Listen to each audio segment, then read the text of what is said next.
Bismillahirrahmanirrahim. Assalamualaikum warahmatullahi wabarakatuh. Alhamdulillahi rabbil alamin wassalatu wassalamu ala asyrafil anbiya'i wal mursalin wa ala alihi wa sahbihi ajma'in. Rabbi syrah li sadri wa yassir li amri wahlul 'uqdatam min lisani yafqahu qawli.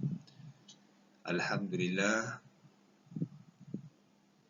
saya ucapkan syukur kepada Allah Subhanahu wa taala kita dapat bertemu lagi dalam sesi PDPR pada hari ini. Pendidikan Islam tahun 4. Hari ini kita akan membincangkan tajuk ibadah unit 1. Tajuk Mari Bersuci. Baiklah murid-murid, sebelum kita pergi lebih jauh lagi pada tajuk ini, saya nak tanya kepada kamu semua. Siapa yang tahu apa maksud bersuci? Apa yang kamu faham tentang bersuci?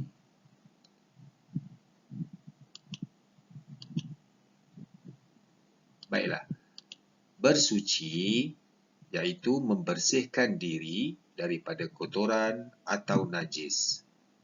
Membersihkan diri daripada kotoran atau najis.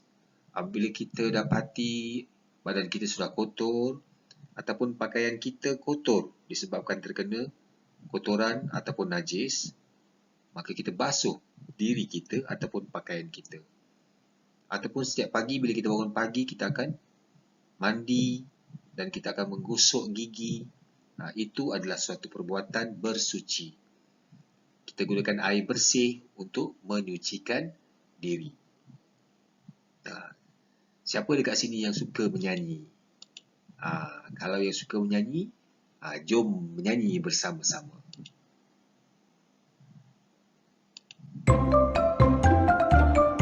Omar dan Hana. Jaga kebersihan. Mama, Papa, Hana makan ya? Hana, sebelum makan, kita mesti Mesti apa? bersihkan kotoran, Jagalah. jaga kebersihan. Bila tangan kita kotor, Mari bersihkan. cuci guna sabun dan bilas. Lihat tangan, Hana sudah bersih. Bagusnya. Oh Hana, pandai membersihkan. Mari jaga kebersihan, Mari cuci kotoran. sehat tubuh badan. Mama, Papa, Omar dah habis main. Kau tanya mainan Abang Omar. Oma, kalau mainan kotor, kita perlu Bersihkan. bersihkan kotoran, Jagalah. jaga kebersihan. Bila mainan dah kotor, Mari bersihkan. cuci guna sabun dan bilas. Wah, seronoknya. Mainan dah bersih. Bagusnya. Oh Omar, pandai membersihkan. Mari jaga kebersihan, Mari cuci kotoran. jadi orang beriman. Mainan dah bersih. Jom kita mandi nak tak? Nak. Bersihkan kotoran. Jagalah, Jaga kebersihan. Seronoknya kita mandi. Bersihkan diri. Cuci guna sabun dan bilas. Papa, Mama, kami sudah mandi. Bagusnya. Omar Hana, kini sudah wangi. Mari jaga kebersihan, Mari cuci kotoran. nanti Allah sayang. Alhamdulillah. Baiklah murid-murid, macam mana seronok tak menyanyi? Kita teruskan semula kita punya pembelajaran kita. Tadi saya dah terangkan tentang erti bersuci. Kita membersihkan kotoran, kita membersihkan najis. Bila kita dah tahu maksud bersuci, apa yang kita sucikan, sekarang saya nak terangkan kepada kamu tentang najis pula. Apa itu najis? Baiklah. Maksud najis, semua benda kotor yang menghalang daripada sah solat. Semua benda kotor yang menghalang daripada sah solat. Apa yang dimaksudkan dengan menghalang? Yang dimaksudkan dengan menghalang, maksudnya kotoran yang terdapat pada diri ataupun pakaian yang menjadi penyebab kepada solat kita tidak sah ataupun menyebabkan kita tidak dapat melakukan solat. Yang dimaksudkan dengan kotoran bagi najis. Dekat sini saya nak terangkan ada dua jenis kotoran. Satu, kotoran yang masih lagi dianggap sah bila mana kotoran itu ada pada anggota badan ataupun pakaian bila kita solat, ataupun kotoran yang diklasifikasikan sebagai ianya adalah kotoran yang najis yang menyebabkan solat kita itu tidak sah. Jadi kamu kena faham dua perkara kat sini. Apakah kotoran itu adalah kotoran yang dianggap ianya najis ataupun kotoran yang dianggap ianya bukan najis. Hanya kotoran yang diistilahkan sebagai kotoran najis, maka solat seseorang itu adalah tidak sah. Jadi apa yang perlu kamu buat? Kamu perlu bersihkan dulu najis tersebut, baru kamu boleh melakukan solat dengan sempurna.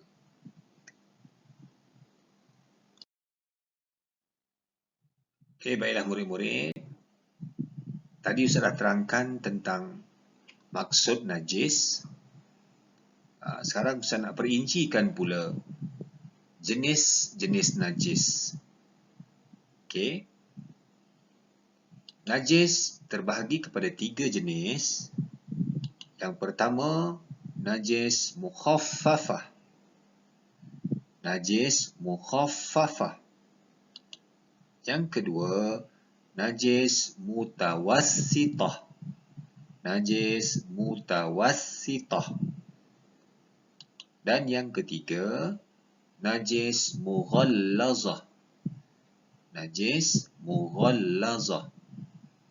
Saya ulang. Okey. Cuba sebut bersama-sama dengan Ustaz. Bila Ustaz sebut, kamu pun sebut juga. Yang pertama, mukhaffafah. Cuba sebut mukhaffafah. Yang kedua, mutawassithah. Cuba sebut mutawassithah. Dan najis yang ketiga, mughallazah. Cuba sebut mughallazah.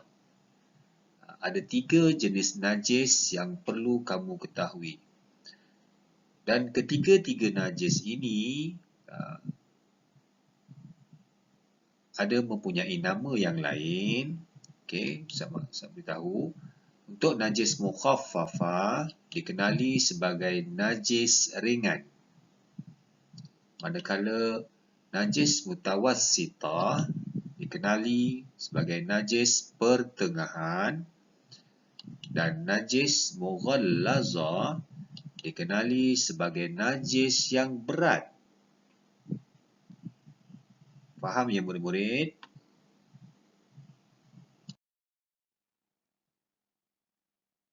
Okey murid-murid. Tadi saya dah terangkan kepada kamu tentang 3 jenis najis. Najis mukhaffafah, najis mutawassithah, dan najis mughallazah. Najis mukhaffafah, najis yang ringan. Najis mutawassithah, najis yang pertengahan. Dan najis mughallazah, iaitu najis yang berat. Tapi apa itu najis tersebut? Kita dah tahu jenis-jenis najis, tapi kita tak tahu najis mukhaffafah tu najis apa, najis mutawassithah itu najis apa, dan najis mughallazah itu najis apa. Jadi Ustaz nak kamu beri perhatian, Ustaz terangkan satu persatu. Yang pertama, najis mukhaffafah, najis ringan. Apa itu najis mukhaffafah? Okey. Najis mukhaffafah iaitu air kencing bayi lelaki yang berumur 2 tahun ke bawah yang menyusu susu ibunya. Saya ulang ya, air kencing bayi lelaki, bukan bayi perempuan tetapi bayi lelaki yang berumur 2 tahun ke bawah yang menyusu susu ibunya. Faham ya?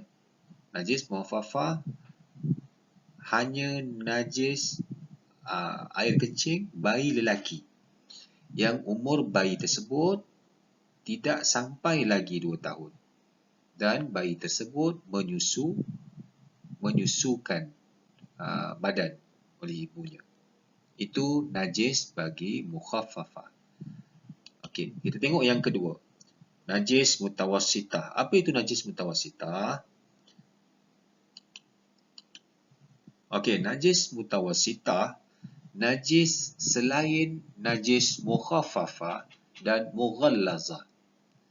Apa sahaja najis yang bukan yang selain daripada najis mukhafafah dan najis mughallazah, itu najis mutawassitah. Selepas ni Ustaz akan terangkan semula tentang najis mutawassitah. Kita tengok najis yang ketiga. Najis mughallazah, najis yang berat. Ini najis yang paling berat yang kita perlu jaga betul-betul. Apa dia najis mughallazah? Iaitu anjing dan babi dan segala yang berkaitan dengan kedua-duanya. Yang dimaksudkan dengan segala yang berkaitan dengan kedua-duanya ialah termasuklah sama ada bulunya ke, ataupun air liurnya ke, ataupun apa-apa sahaja yang berkaitan dengan kedua-dua binatang tersebut, dagingnya, maka ianya dianggap sebagai najis yang berat. Jadi kamu dah faham ketiga-tiga najis, najis mukhafafah itu apa, najis mutawassitah itu apa, dan najis mughallazah itu apa. Cuma Ustaz nak patah balik sekejap dekat najis mutawassitah, mungkin awak keliru. Sebab dia kata najis selain najis mukhafafah dan najis mughallazah. Jadi bila mana kita dah tahu dia kata selain, maksudnya apa? Maksudnya mutawassitah itu adalah najis hanya bukan daripada kalangan air kencing bayi lelaki ataupun anjing dan babi. Contoh yang Ustaz boleh berikan dekat sini, contohnya darah ataupun nanah. Contoh yang lain, arak ataupun muntah ataupun tahi. Sama ada tahi najis binatang selain daripada anjing dan babi. Contoh najis ayam. Itu dikira najis mutawassitah. Ataupun minuman keras arak yang sememangnya kita tahu benda itu haram. Contoh, dia tergolong dalam golongan najis. Muntah, itu najis mutawassitah. Jadi selain daripada najis bagi najis mughallazah dan najis mukhafafah, itu semua adalah najis mutawassitah. Faham ya semua ya? Baiklah murid-murid, kita dah tahu dah apa itu najis, kita tahu dah jenis-jenis najis, dan kita dah tahu juga apa yang dimaksudkan dengan ketiga-tiga najis tersebut. Sama ada najis mukhafafah, najis mutawassitah dan najis mughallazah. Dan tak lengkap jika kita dah tahu jenis-jenis najis tu, tapi kita tidak tahu cara untuk menyucikan najis tersebut. Jadi dekat sini Ustaz akan ajarkan kepada kamu bagaimana cara-cara untuk menyucikan najis. Yang pertama, najis mukhafafah. Kamu boleh tengok ya, langkah demi langkah. Bagi najis mukhafafah, bagaimana cara untuk menyucikan najis tersebut? Okey, yang pertama sekali, kamu haruslah lekapkan. Tahu lekapkan? Istilahnya bila kamu ambil kain, kamu lekapkan. Ambil kain, lekapkan pada najis tersebut. Kemudian, yang kedua, renjiskan air mutlak ke atasnya. Dan yang ketiga, langkah yang ketiga, lap sehingga kering. Pertama, ambil kain, dilapkan, dan lapkan najis tersebut. Kemudian kita renjiskan air mutlak ke atasnya. Berapa kali nak renjis, Ustaz? Renjis bukan macam renjis air sebaldi kita renjis, tak perlu. Sebab dia adalah najis yang ringan. Cukup sekadar kita alirkan air ke atas najis tersebut. Alirkan tu maksud sedikit je, alirkan. Dan kemudian kita lap najis tersebut. Sempurna dah penyucian bagi najis mukhaffafah. Okey, boleh saksikan video ni.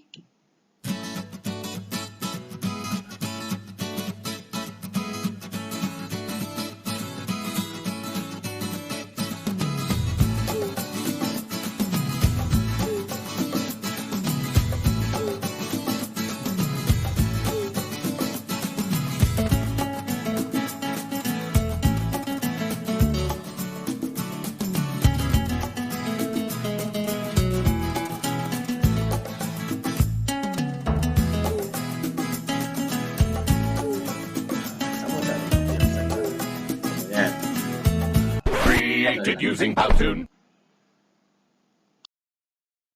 Baiklah murid-murid, tadi dah faham tentang cara untuk menyucikan najis mukhaffafah. Kita teruskan cara bagi menyucikan najis mutawassitah. Langkah yang pertama, kita buang najis itu. Kalau katalah najis itu terkena pada pakaian, maka kita bersihkan najis yang terdapat pada pakaian itu dahulu. Setelah selesai, kita dah buang najis tu, kemudian baru kita cuci tempat yang terkena najis sehingga hilang warna, bau dan rasa. Biasanya sebaik-baiknya dilakukan sekurang-kurangnya 3 kali basuhan lah, sehingga hilang warna, bau dan rasa. Yang dimaksudkan dengan warna adalah warna najis tersebut. Kamu faham kan kalau warna najis itu warna apa? Maksudnya warna itu hilang.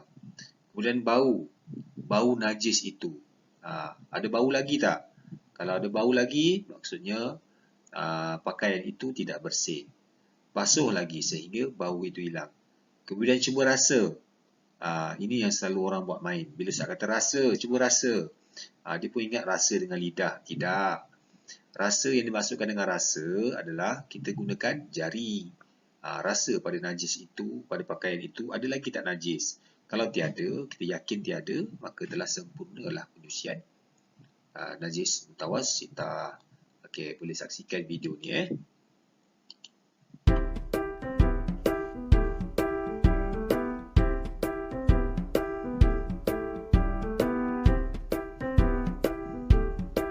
Cara yang pertama, buang najis dari tempat yang terkena kotoran. Buang najis pada pakaian contohnya. Dan basuh tempat yang terkena najis. Pakaian kita basuh. Syarat mesti basuh dengan baik. Cara yang ketiga, pastikan bahagian yang terkena najis itu mesti hilang bau, warna dan rasa. Ini syaratnya hilang 3 sifat najis itu.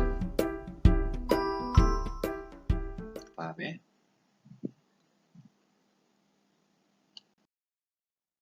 Okey, baiklah murid-murid, kita dah sampai kepada penyucian bagi najis yang ketiga, iaitu najis mughallazah. Okey, bagaimana cara untuk menyucikan najis mughallazah? Yang pertama, buang najis itu. Kalau katalah najis itu, kamu boleh tengok gambar yang Ustaz dah sediakan. Kalau katalah najis itu terkena kepada kasut, maka kamu buang najis mughallazah yang terdapat kepada kasut itu. Buang najis dahulu. Kemudian yang kedua, cuci tempat terkena najis dengan air tanah.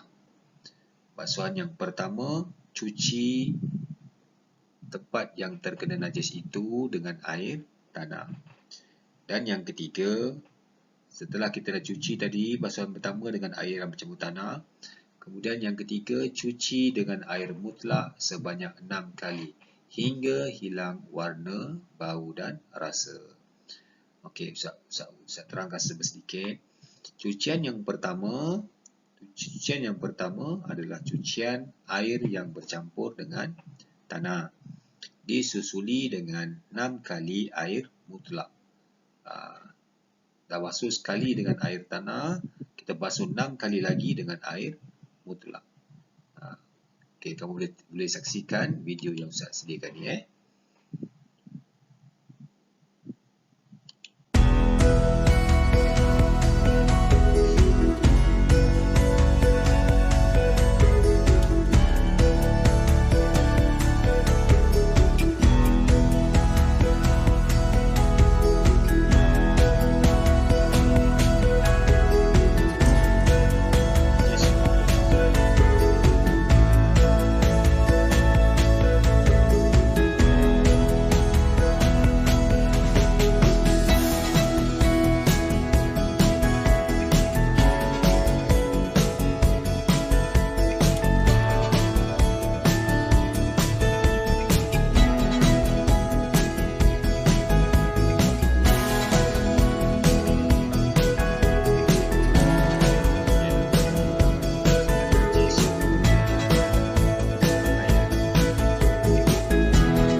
Created using Powtoon.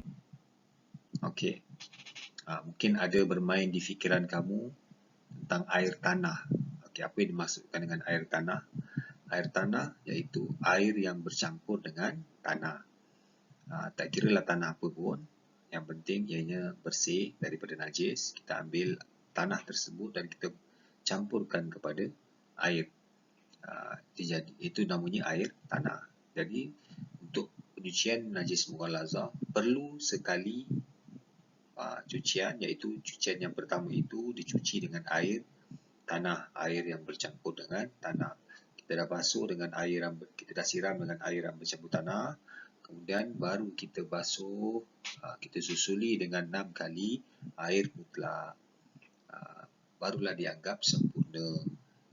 Dan syaratnya mesti hilang bau, warna dan rasa.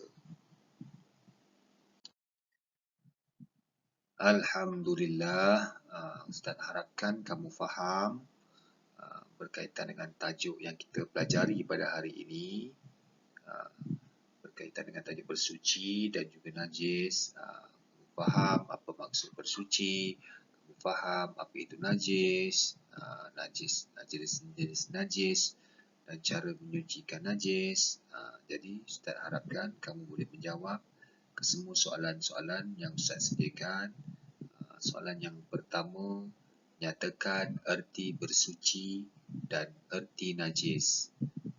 Yang pertama, nyatakan erti bersuci dan erti najis. Yang kedua, tuliskan 3 jenis najis. Yang kedua, tuliskan 3 jenis najis. Yang ketiga, bagaimanakah cara menyucikan najis mughallazah?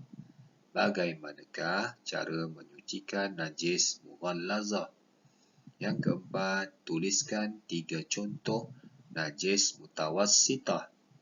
Tuliskan 3 contoh najis mutawassitah. Dan yang terakhir, yang kelima, Apakah contoh najis bagi najis mukhaffafah?